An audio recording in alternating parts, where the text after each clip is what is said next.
How's your Sunday going, Tom? Whew, it's good. We did not take delivery of the Denver Post, which I subscribed to, the print edition. So I went out and bought a New York Times and planted some seeds. What kind of seeds? That sounds very pleasant, by the way. That's the most pleasant sounding. Like, if there was ever a description of a day you just did, I'd be like, I hope that was a Sunday for you, because that sounds just really nice. It was good. Planted a bunch of stuff, some zucchini, cucumbers, 2 different kinds of tomatoes. We got pumpkins. Some zooks, dude? Zooks. We got watermelons. Oh, yeah? Yeah, good stuff, man. I'm hyped. Who doesn't love a good watermelon? You know, you should never swallow watermelon seeds because they will grow inside you and you'll die. Let's check Snopes on that. I think that sounds like total bull.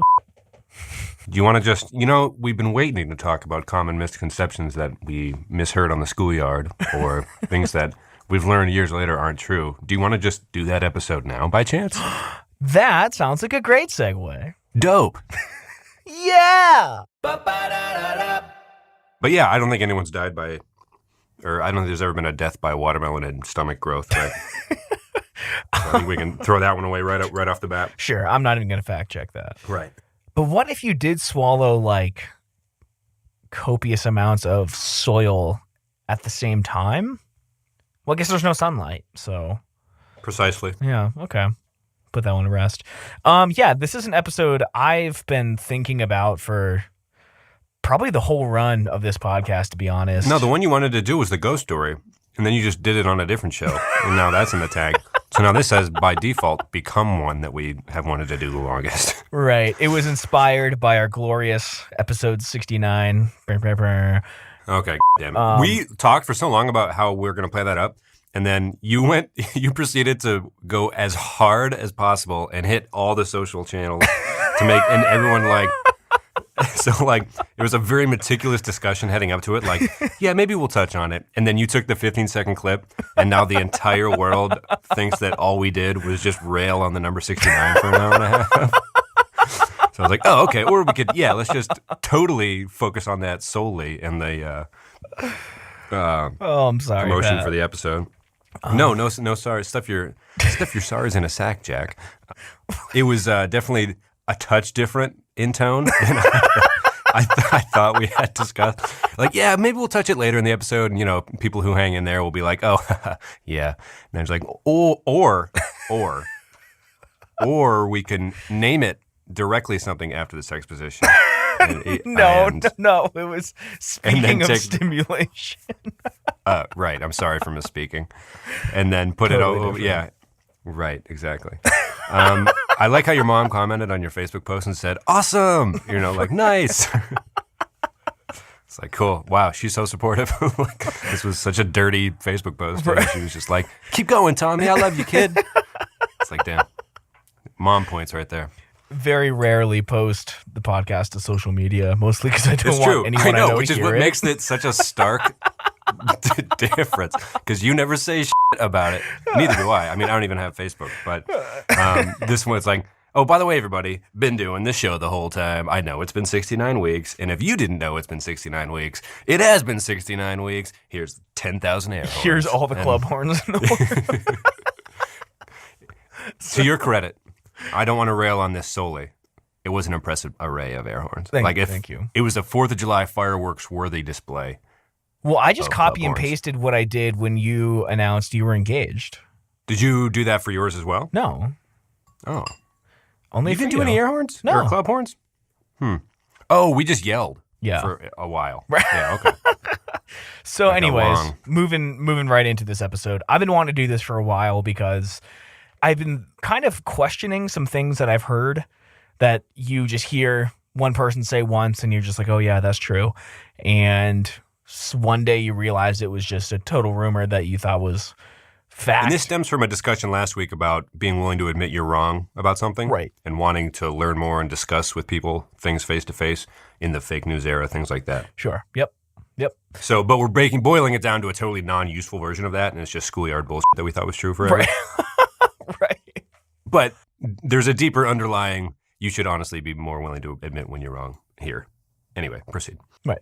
So some of these things are like just things that I thought growing up. It might not have been schoolyard, whatever, but there is something that I just realized last year. I remember we were at the apartment in Denver, and if you have a garbage disposal in your sink, you'll see like a brand name on it, and it's in-sink-aerator, like ERATOR. And my whole life, I thought that there was some device called an aerator that was in your sink, and it was an in-sink aerator. And then one day, one day, like a couple months ago, 26 years old, I realized it's a play on words. It's an insinkerator. Yeah, there you go. That's pretty good. Although there's an alternate reality where, in terms of, you know how George Foreman did a grill, and it's like, that's interesting, like an athlete endorsing a cooking product. Like that's... He was an athlete? He was a boxer, I believe. Oh, I didn't know why he was famous. Okay. I mean, now he's known for the grill mostly, Sure. You know what I mean? Yeah. It's like the Scrubs joke where Zach Braff is like, Arnold Palmer, seriously, could you be famous for anything less than mixing two already existing drinks? But thinking along those lines, I thought you meant for a quick second that you assumed that there was like a point in the mid-'90s where NSYNC's popularity had gotten so widely known that they actually endorsed, just for the of it to see if it could work, a line of garbage disposals. The InSyncerator. Right. But no, I thought it was an aerator that was in your sink. I don't know. It's just, I never thought about it. It was just like, okay, yeah, sure, it's an in-sink aerator. Sure. I have no idea. No idea. Insinkerator, for just the record, that's a nice play on words. It's good. I like that. It's good. Yeah, it's real good. But that insinuates that you're burning something, right? I mean, so maybe it's not that it doesn't good. it doesn't make sense, but it flows nicely. Okay. It's totally out there. It makes no sense for what purpose it serves, but that doesn't stop me from liking it. I don't know why I'm going to bat so hard for a product I've never used, but like, hey, Tom, it's fucking clever, man. It flows decently. What do you got? The watermelon thing we already touched on, as you know, which is, for those who don't know, and you probably do, because we all went to the same school, the School of Life. I was going to say, daddy long leg bites. I, for years, was deathly afraid of daddy long legs, which I guess if you're listening and you're not, are they specific to any one region? Anyway, the very skinny-legged, small, almost ballpoint pen-sized bodied spiders that crawl around. Huge legs, yeah. Large, yeah. They look, long. They're very... Long. Yeah, well, one would say their legs are long, yes. And they're my daddy, so... Ooh. They're the kinkiest spider around, folks. But apparently their bites just aren't that bad. When I had been hiking with several sources, childhood sources, that would be like, yeah, their bites, apparently they're like really bad for you, dude. Like, watch out, Pat.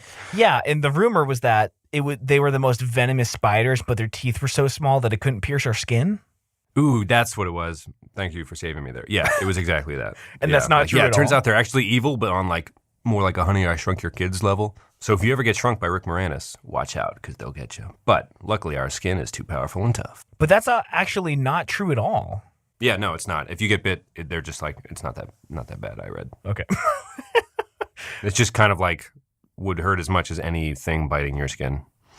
And it's very small. Anyway, moving on. It's not true. You're not going to die. Everybody's good. Okay.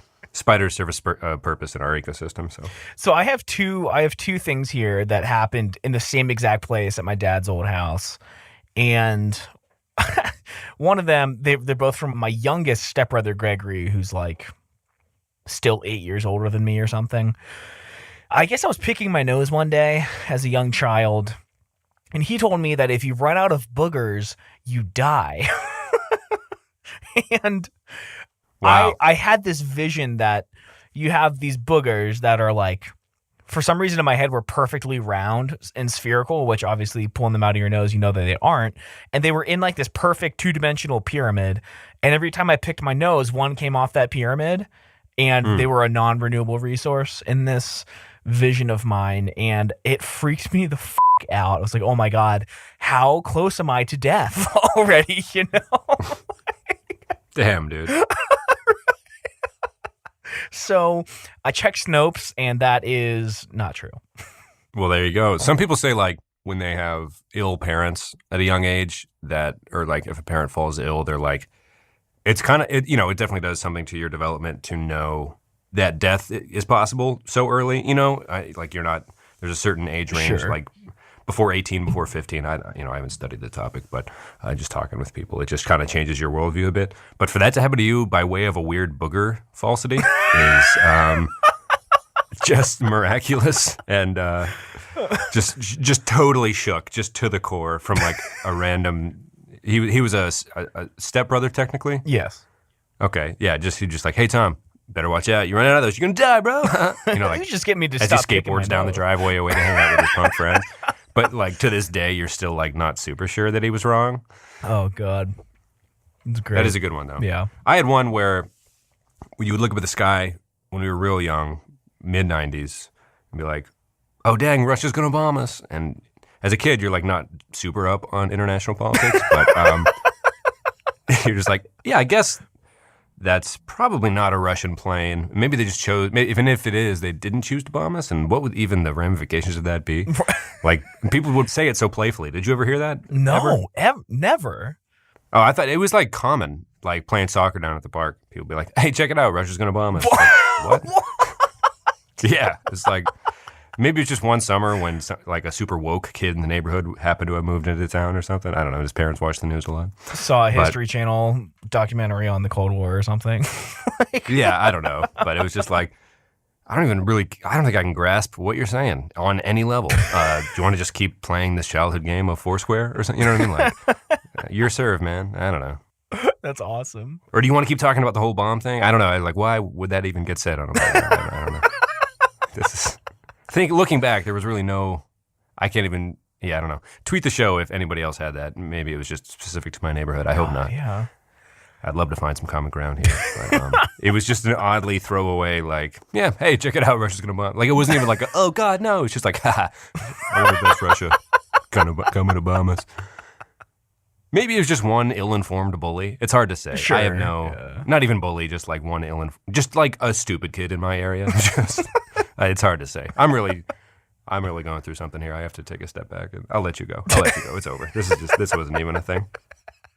Okay, so that same stepbrother at the same place, I remember he was sitting in this chair when he said both the booger thing and this next thing about Titanic. We were moving out of that house into the house that my dad currently lives in.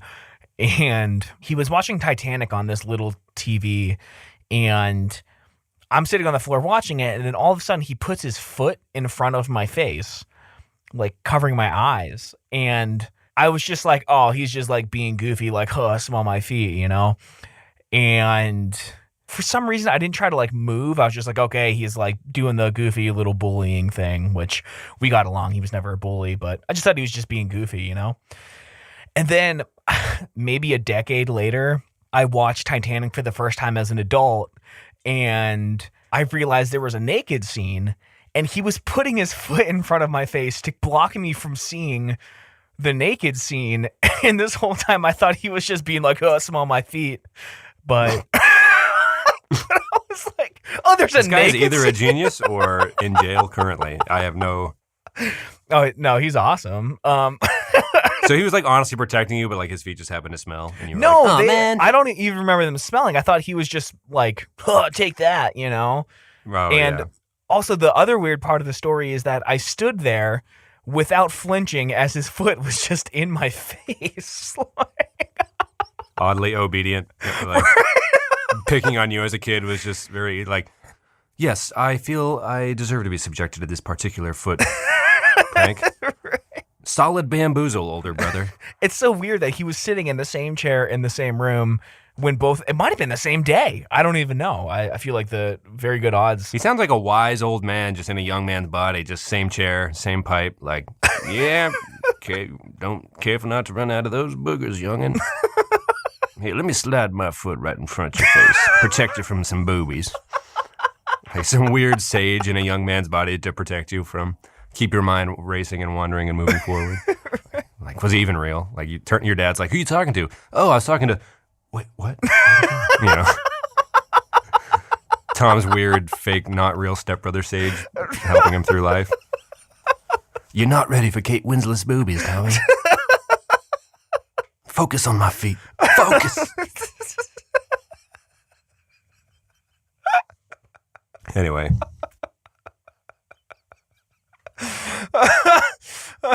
He's real though. Just Yeah. listeners, we got it. We went pretty far off track there. You've met him. Yes, I have. Yeah, he's real. He's very nice. They all are. All your stepbrothers are fantastic people.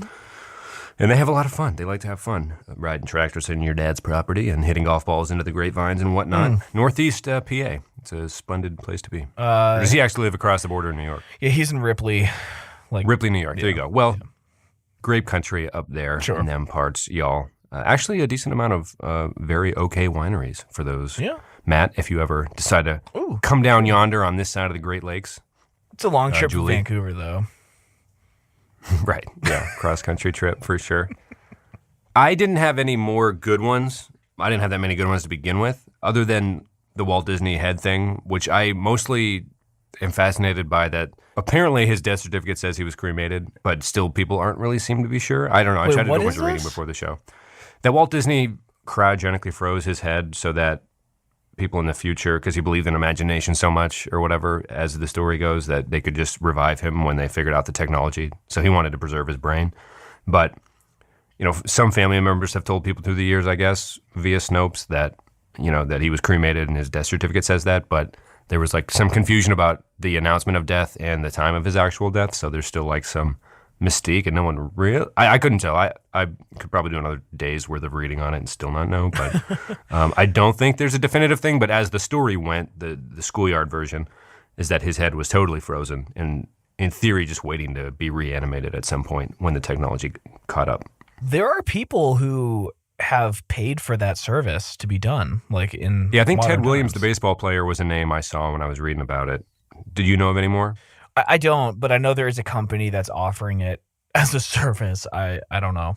Not a bad way. It's like buying a star, right? It's we can't really, you can't really sue us if we're wrong. Right, yeah. Once it's over. So, sure. If you want to pay us to freeze you for a while, that's cool. That's cool. Should we take a quick break to read the mailbag before I talk about an experience that had to do with seeing a in the woods? Oh, well, golly. Buckle in, everyone. Okay. Moving on to our weekly mailbag. I know a lot of you often are very vocal about how much you have active disdain for this particular segment. But like we always say, folks, we'll stop reading them when you stop sending them to us. Yeah, that's the one. Okay. Sarah in Lakewood, Ohio, says, will there be another Scrubs episode, given how poorly the first one went? I was actually just thinking about that episode yesterday. I think we can do a better job, but does the world need us doing a better job? I don't know. I think if we did it, it would be for our enjoyment, which is most of the show anyhow. Sure. So I'm open to it if we could try to do it well. Yeah. Yeah, maybe we'll put it up, maybe episode 420. I mean, did we even talk about whether or not JD and Elliot deserve to be together or not? I don't remember. That was so long ago. If we missed that mark, then we failed. I forget. I don't think we did. It might have been when I got too drunk in my closet doing Distance with Jesse and just annoyed you weekly. There was a month of episodes where that just happened. Wow, that's cool. If you Google Reminiscent Scrubs episode, it actually comes up in Google. It's episode 29. Whoa, hey. Well. And this is how the show notes start. Oh, God. This week, Pat has beef with generational discrimination again, and it leads to an entire episode about Scrubs. So I would venture to say this is one of those episodes where you were a little drunk, a little angry. Not even angry, just and another thing, just one of those. Just you letting me whine to you when really I was just missing my future fiance at the moment. And yeah, anyway, those days are long gone, which is good. And now we have a mailbag. You keep sending them, so we're going to keep reading them. On to the next letter. Writing them to us. Yep. Yup. That's the same. This is Todd in Austin. Any Carnage updates? What's the timetable? And can I get any nudes, Tom? Carnage updates. We have a couple more chapters of the second book for the Love of the Hurl, a Ron Carnage story. And things are definitely moving along. We've got some more new cast members. It seems like we got a lot of that. We see Gene and some not even controversy with a new member of the hurling team. Yes. I don't know how much you want to give away. I think that It's definitely not the same cast, and it's just a Ron Carnage story like it says. And I'm curious if we've gotten any more rejections on the first book yet, and how long we'll wait until we just release an ebook for Matt and Julie to read. No rejections yet. Okay. But we're only waiting on 1 or 2. I forget at this point. I need to get it out to more places. I have been getting murdered with editing jobs, which is a good problem to have. It's a very good problem to have. I'm going to clear 1,000. For those who are just joining us this week, Tom has come a long way since we started the show. We both have, I guess, in more ways than one. But he's actually getting a lot of freelance podcast editing jobs, which is, I guess, not to just derail the show, but it's very impressive and very cool. I'm just proud of you, that's all. Thanks, man. We'll follow up with it on the, I guess, halfway mark of the New Year's episode. Catch up on those goals and stuff. So we can talk about that. Can you get any nudes? Actually, Megan did take a very flattering picture of me yesterday. I was doing a little modeling pose against our wall. Had some booty pop in there. I'll see if I can clear it for you, Todd. Maybe I can send you that. DM photo. us your number on Twitter @_reminiscentfm. That was probably the dirtiest Twitter tease we've done in the show. the most forced, probably. Speaking of Twitter, this one comes from Matt in Canada. You may have heard us mention him before. He, I guess, is the biggest fan of the show. Julie might get mad, and Amanda might get mad, and your sister is usually just mad. Everyone's gonna be pissed, dude. And there's a silent 6 to 12, I would say, that maybe it's 6 to 22. I don't know. The numbers kind of go up and down, but of the several dozen of you, there are 4 of you that actively interact with us, and you're usually upset. So either we're doing a great job or a poor job. Either way, we might just do a second and third Scrubs episode to upset whoever's the hangers-on, if it were, as you were, or as it were. Anyway, Matt asks, I have an important question for this week's mailbag. On a scale from 1 to 12, why can't spring actually be spring in Canada? And I also probably mean Erie, with kind of a wry, cry, smiley face emoji vibe tucked in there. Laugh, cry. Right. First of all, I really like the 1 to 12 scale. I feel like that it adjusts for Canadian not inflation, but the conversion, Yeah, it's very smart of Matt to, instead of a 1 to 10 scale, going to 12, which is the Queen scale, as everybody knows. It's a bit mental, isn't it? Matt knows what I'm talking about. That was not Canadian. He tweeted us, and I was like, hey, bruv.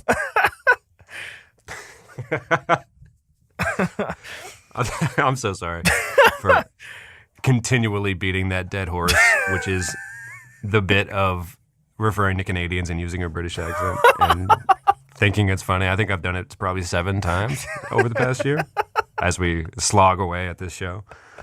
And it's probably going to keep happening. So just hang in there with me, Tom. I beg of you.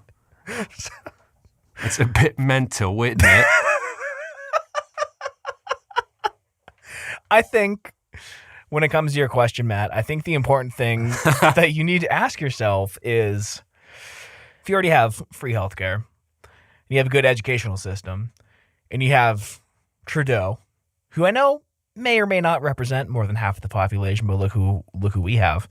Do you really need more? Do you need good weather? The rest of us here in the colonies are struggling. All we have is good weather. I feel like you should feel lucky and just go with the flow, man. I'm sorry that's the way it is, but... Yeah, we here in the colonies, as Tom, my partner, referred to, are just kind of sick and tired of it, man. Like, what's your deal? What more do you need? Yeah, what's going on up there, man? If you're sick, you go to the doctor. You get better. Hey, bruv. You acting mental, bruv. I'll have to learn more words to say in that accent. He's not even the best drummer in the Beatles. But we can move along. But I am sorry, stuff. Matt. It is like 72 degrees here in Denver, Colorado. I haven't worn a jacket in spring in Erie was we had a good snow just blow through Cincinnati, and my dad always is famous for saying, like, yeah, the last snow in Erie always comes, and then he'd say a date. And throughout my life, it's been anywhere from the second week of May to the last week of April. So, like, he in his head has a date that he, like, knows. Like, I've never seen it go past that, but I've never heard him say the same date twice. So, it's just basically it could be anywhere. May, hopefully not in May. Hopefully no snow in May. But yeah, it's brutal. All right. We teased the dick in the woods. And that was a good tease too, yeah. And this is because I was like, I just realized what I just said. We teased the dick in the woods. That's an episode title if I've ever heard one. Right. It's going in the memoir for sure. So when I was maybe 8, I had a friend, Zach, who lived down the road. He was a little bit older than me. He was like 10 or 11. And we used to play in the woods near our house. It was called Old Maids. They had some like dirt bike jumps and a creek and stuff like that. A lot of kids hung out in those woods. And being boys, when you both have to pee at the same time, you sword fight, right? You have a lightsaber fight with each other's pee streams. You did that, right? Yeah. Okay. Yeah. So, and I'm not trying to be crude here, but this was really something that affected me. As we were sword fighting, I noticed his and there was like a lot more skin on it than mine. And I went like, "Hey, why does it look like that?" And he was like, "Oh, some people's just do." And in my head, I'm thinking, his dick must be so big that when it's like not hard, there's so much extra skin there. Like when a fat person loses a bunch of weight. Right. And then like a long time later, I realized you weren't born circumcised. Like I found out what a circumcision was. And I was like, oh, he was uncircumcised. Your childhood sounds so traumatic, but not in the traditional senses in any way. With every passing week and every story, I can only imagine what a day-to-day, week-to-week life in the mind of young Tom would have been like. I wish they make a young Sheldon version of, well, first you have to star in a successful sitcom, but then I want to see the young Tom version spinoff about like, oh no boogers, I'm going to die. Why is there so much penis skin? Just like, that sounds traumatic on a young mind. It was weird, man. It was weird trying to make sense of something you've never heard about or seen before, just your young imagination. No one ever preps you for it, I don't think. Yeah. Right. It's not like, there's always like, hey, did your parents have the sex talk with you? And you're like, kind of. My mom bought me a pamphlet, I guess. And but no one's ever like, hey, did your dad sit you down and describe the types of dicks that are there in the world? Like, we haven't gotten there yet. Why has your dad? Like, is that no one does that. So I can imagine that would have been oddly strange for you, and I'm sorry you had to go through that. But it made you more worldly, arguably. Yeah, I guess. I don't know. I guess so. I have a more PG one here. Okay, I was gonna say we would dove right. I'm shook a little. That's a hell of a story. That is, and the kid was so cool about it. I think is what gets me. He's just like, yeah, there's just these how some dicks be. like a 60-year-old and a 13-year-old's body, just like, hey man, it be what it be. Nobody think it be like it is, but it do. But it do. Right? Damn, that is such a crazy. There's more to unpack, but I want to move on.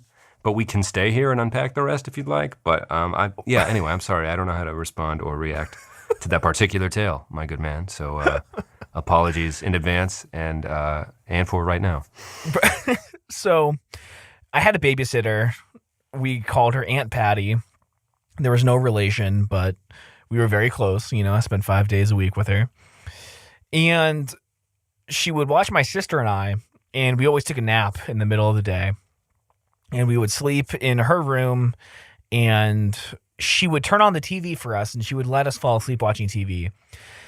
And we always saw her standing there with her back to the TV for like, I don't know, a minute or so.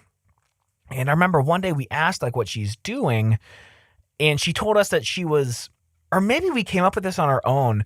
We thought that she had this special remote where she could turn the TV off from downstairs, and she had a remote that could go through floors. And we thought that was like crazy. I've never seen that, right?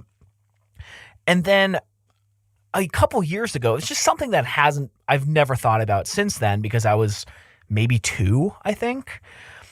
And one day in my 20s, I was just like, oh my God, she was setting a sleep timer on the TV. That's what she was doing with her back yeah. turned to the TV. Right. I remember, yeah. And we came up with this whole story how our Aunt Patty had this special remote, the only remote in the world that could turn the TV off through the floor, because it blew her mind that the TV just turned itself off, you know? And we were like, wow, no special remote, just a fucking sleep timer. Right. Both technologies at that time would have been revolutionary, to be sure, because sleep timers definitely, I was like, oh my God, this is incredible. So I feel like my whole life I was just making up stories for things I didn't understand. So yeah, that was a big one for me. And I have a couple more here. I'll get through them pretty quickly, I guess. I remember there was a little squabble between me and a kid that was, you know, when people used to say, like, it's a free country, and, like, a bunch of first graders arguing how far that could go, you know, and the misconceptions around, like, yeah, you can do anything. Like, that's what that means. Right. Like, first grader court, which would be an Austin TV show, by the way. Just, like, first graders arguing in a court of law about what things should be and how the laws are. But it's like, no, yeah. It's a free country. That's the blanket statement. Ooh, he got you. Yeah. Oh, dude, it is though, because I heard my adults say it. So like, and the whole jury gasps. Oh, right. He's right. Like, free country. Why aren't we playing tag? I don't know. We're doing like a court thing, I guess. I don't know. Like free will. I think we're touching on free will real quick. Then we'll go back to dodgeball. Like, but yeah, I don't know. That was not necessarily fall into this category of what today's episode is about. But I did think of it when planning for the episode. Did that ever happen to you? I feel like people used to say that more, or maybe kids just say it more. I don't know. I do remember kind of that happening, but I never really thought too much about it. I do remember being in daycare before, like, preschool, you know, being super young. And while all the kids wanted to play recess, we would get one of our, I don't know what you call them, babysitters, caretakers, to get us these bandanas. And me and like 4 or 5 other guys would put on these bandanas, and we would literally roll up our sleeves. And we'd sit around this table and discuss what we thought were just hard-hitting issues. And it seemed like baby court, where we're like, all right, when babies are born, are they 1 or are they 0? And we would debate each other on it, like, based on no facts or, like, anything. Yeah. Can we make that our show from now on? We're just going to pretend to be children arguing about large, super hard issues. Right. Some super right-wing panelist who's like also a child is like, I think they're at least a half when they're in the womb still. It's like, oh, that's a hot take. Oh, God, dude. Damn, this first grader TV show just got crazy. The phone lines are lining up, dude. Yo, how you trying to say that when they don't even have fingernails, motherfucker? They're just like, wait, this turned into a way different thing. Man, this was supposed to be very cute, and now it's way different, but still kind of a super interesting show. Yo, these issues are hard hit. I don't know why my child version of myself says yo so much. That I just kind of have. This show took a weird turn and would never make the air, certainly. So. Although I will say this before you go on, Young Tom would be the spinoff of that show. So okay. It'd be like, oh, that got canceled after 4 episodes, but we like that Tom guy. He stayed away from the fingernail business. So, you know, I think he's something the audience responded to. 2 quick ones I'll knock out. I thought the word was God bless you rather than God bless you. That's good. Like, I just had no idea. Just someone sees, I was like, God bless you. Like, I didn't know what it meant, but I just regurgitated what I thought I heard other people saying. That's really good. And then in kindergarten, one of those super young grades, I was writing a paper. Obviously, no grip of sentence structure. I would write entire stories as one sentence, with like every 5th word being "and then," spelled A-N-T-H-E-N, thinking that was the word rather than "and then." And it kind of haunted me for a while because I was trick-or-treating with my friend Ricky. Majeski? Yeah. It's a good fella. Yeah, and I was telling a story because we kind of like, Ricky got jumped and had a lot of his candy stolen. Damn, dude. And I was trying to tell the story, and I still, to this day, have a phobia of telling stories because it's, you know, crippling social anxiety. And I was telling the story, and it was just like, and then. And And his brother Tim was like, "Oh my God, you sound like you're doing an SNL skit." And I had no idea what SNL was at that point either. I was maybe second grade. And I feel like "and then" has just haunted me. But I thought it was one word, ANTHEN, as a child. Damn. I wonder if he was referring to like Mad TV or something. I think, didn't the woman who plays Lois on Family Guy do a skit where she was like, "and then"? Oh. Or like someone in a drive-thru or something? I don't know. Anyway. Okay, again, going back to words I didn't understand and just using imagination to make up for the rest. The term "all aboard" was, what a conductor would say, trying to get people on the train. And I didn't know what aboard meant. And for some reason, I don't I don't understand this at all.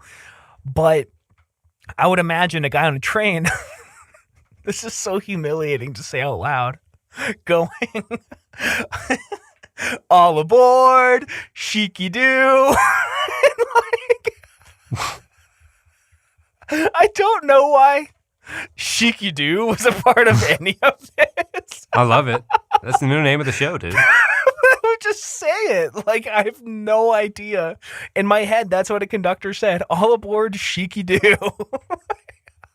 I'd watch the hell out of that movie. It's like Chitty Chitty Bang Bang or something. Just like, "all aboard, Sheekydoo, our bed flies," or whatever. Like, oh, cool. Thanks, Julia Andrews. Let's travel to fucking Brazil or something. I don't know. That sounds great. Sounds cheeky and fun, and a babysitter that doesn't really get children is going to play this super old movie for me right now, and I'm going to be kind of into it, but 40 minutes in, and then my parents are going to come home and turn it off, and be like, "Oh man, I was just kind of getting into it." Or it would be something where like a teacher was like, "Fine, guys, we'll have a movie day. It's the day before Christmas." You're like, "Fucking itty bitty, all aboard, cuckoo choo." Like, the movie gets interesting the minute the bell rings. You're like, "Oh, Mr. Priester, God, just the minute I was getting into all aboard Cuckoo," and you gotta, you did me dirty. You did me dirty. Couple more, and then we'll get out of here. Sure. There's a song by Billy Joel called "The River of Dreams," and it was very popular when I was a very, very young child. And the lyrics are, "In the middle of the night, I go walking in my sleep." And I remember being outside my Uncle Mike's house, hearing the song, and I thought he was saying, "I go walking in my sleeve," like the sleeve of your t-shirt. And I had this image of like this really long like nightgown with a long sleeve, and him singing this song and dancing down the sleeve of his shirt. I was like, I wonder what that means. He goes walking in his sleeve. Like, I just had no idea. Damn. I was the dumbest fucking kid ever. No, you're being too hard on yourself. But you're also being very open and honest. And I remember very sheepishly asking a neighbor what a middle finger meant. And he's like, it was really cool because parents on topics such as those would often be like, oh gosh, I guess we're doing this. Like it's a big deal for them. But he was just like, Robbie Warner was just like, "That means f*** you." I'm like, "Oh, what's f*** mean?" He's like, "It's kind of bad." And I'm like, "Oh, okay." It was just like the most direct. He's like, "You probably shouldn't say it in front of your parents." And I'd wait a few years on it. Honestly, I don't think you can pull it off yet. And it's like the most like direct, short, great explanation of what a middle finger was. Like, oh, okay, That's so awesome. it's that. Right. I was like, "Thanks, Robbie Warner." Like, they should just have, I don't know. It sucks that all these kids led you astray because I feel like Robbie Warner saved me from a lot of tight situations. Just like, no problem. Any other weird gestures you want me to explain? No, I think the middle finger pretty much sums it up. I'm like, okay, cool. See you next week, man. Yeah, are we filming the episode of the First Grader Talk Show lawyer thing? He's like, "No, you know what? I'm doing a different project, actually. My agent got me signed up, so I'm going to have to bail." Maybe call that Tom guy. I'm not sure. Or he might be filming the pilot for that the spinoff Tom show, actually. So, ooh, eerie, but us as kids, and it's like Little Hollywood. Like, we all have agents, and we're all about to go into these projects and auditions, and yeah, never mind. That's a bad idea. But I'd watch that show, actually. All right, two more. I promise. I also remember being in the back of that white Buick. There's a lot of memories in this car. I'm so sorry. And I remember I was debating Corey, my stepbrother at the time, former stepbrother, about if you let go of the gas pedal in the car, does the car come to a screeching halt or does it just take off on you? Like, I just imagine my mom, who was driving, just like with her foot off the gas, like, oh, fucking idiots. Like, you don't even know. It's neither of those, you know? Your mom goes from sounds so vindictive in this version. Right. And I was convinced that if you let go of the pedal, the tires would lock up and you would come to a grinding halt. I don't know why, but that's probably where my because head you was were a at. child. You're so hard on yourself. Like, oh God, I'm such a dumbass. Didn't know how to drive a car until I was legal age. I'm such an idiot. And then this last one here, I realized this Christmas, that song, I Saw Mommy Kissing Santa Claus, I always thought the song was kind of sad because it's like, damn, dude, your mom's like cheating on your dad with Santa. And then someone told me, Santa is the dad dressed up as Santa Claus, and they were just kissing. I had no idea. Yeah, I guess I didn't either. Does the song make that clear? Let's look up the lyrics. Did I say I saw Daddy kissing Santa Claus? I saw Mommy kissing Santa Claus. There's That's definitely, a there might be a song called that, but the classic one you're referring to is definitely the mother is smooching with Saint Nick.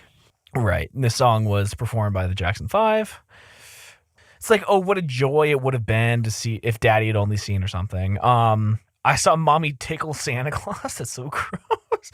Underneath his beard. Right. Oh, what a laugh it would have been if Daddy had only seen Mommy kissing Santa Claus last night. And I'm just thinking, like, I wouldn't fucking laugh at all if I saw my wife cheating on me. Like, what are you talking about? You know? Hey, Dad, look. And someone's filming it weirdly. So, yeah, that just, someone told me, it's like, yeah, it was the dad dressed up. Well, that's probably for the best. Sure. And, yeah, it just made the song way less depressing for me. Sure. And, well, you are a child of divorce, so I imagine the connotations would have been sadder or something, I guess. Child of many divorces. Not many, too. Yeah. But several. It's like you're a separate acronym altogether. Child of several divorces. COSD as opposed to. So that's all I could think of.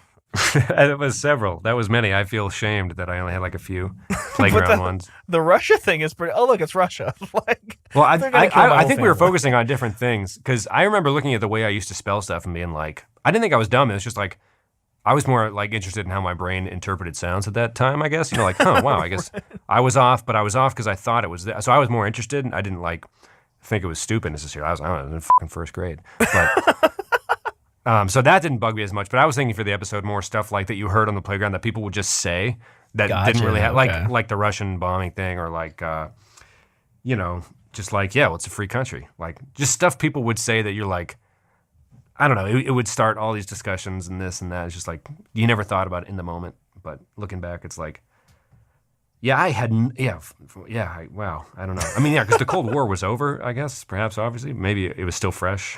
Maybe it was top of mind for Jeremiah. I don't know. Anyway, moving on. Should we do a song of the week since we forgot last week? John. I have two that are not necessarily new, but I was talking to Zach this week. He's a big John Prine fan. And, yeah, his song Fish and Whistle is just kind of a very feel-good song if you're in these turbulent times. Anyway, one of his more recent records, Zach pointed out the song Falling in Love Again. And I want to hear your thoughts on it. If you, we know we don't do that anymore, but it is interesting. All right. Yeah. He's singing about like after a lot of time passes, learning to fall back in love with his wife because things have changed, and it's just kind of an interesting song. Good songwriter, that John Prine, which is the least hot take of all time. Like, which is something we also frequently do on the show, just say stuff that's true but has been true for decades. It's like, hey man, did you hear about this? Like, yeah, it's been a big part of American culture for a while. So anyway, those are my two. Cool. I just found out about this hip-hop group artist, not too sure, from Richmond. It's called McKinley Dixon. I saw it because they had a submission for the NPR Tiny Desk concert. I've been finding a lot of new music from that. And they have a song called God's Land. It's featuring Guilty Simpson. And it's just a good hip-hop track. A lot of their stuff reminds me of older, like late 90s, early 2000. Really interesting instrumentals, some like brass and strings and stuff. And it's good. It's just really good stuff. Really good record. Got a couple things out there. heavily focused on social justice, primarily racial issues, and it's really, really good. I've been impressed with it, and it's cool to find newer hip hop that reminds me of a lot of the older stuff that I have grown quite fond of. Indeed. So there you go. Yeah.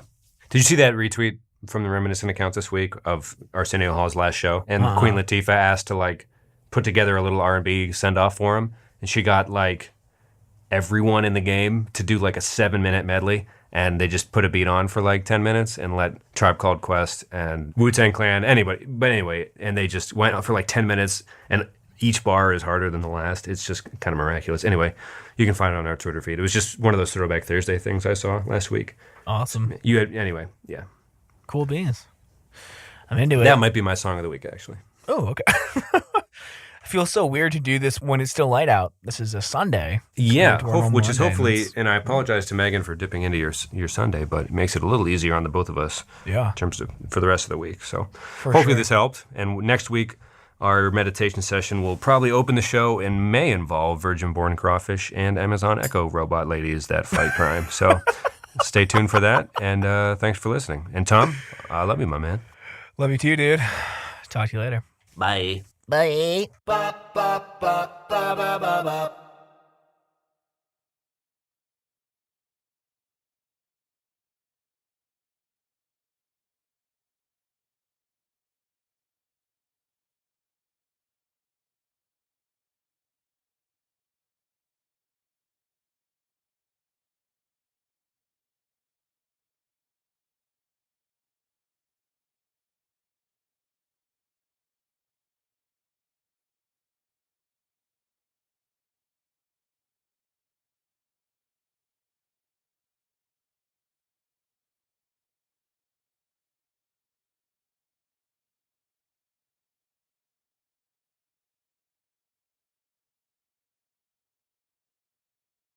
What? Let me stop you right there. And holy shit, what are the odds this stays in the show? Just rough estimate.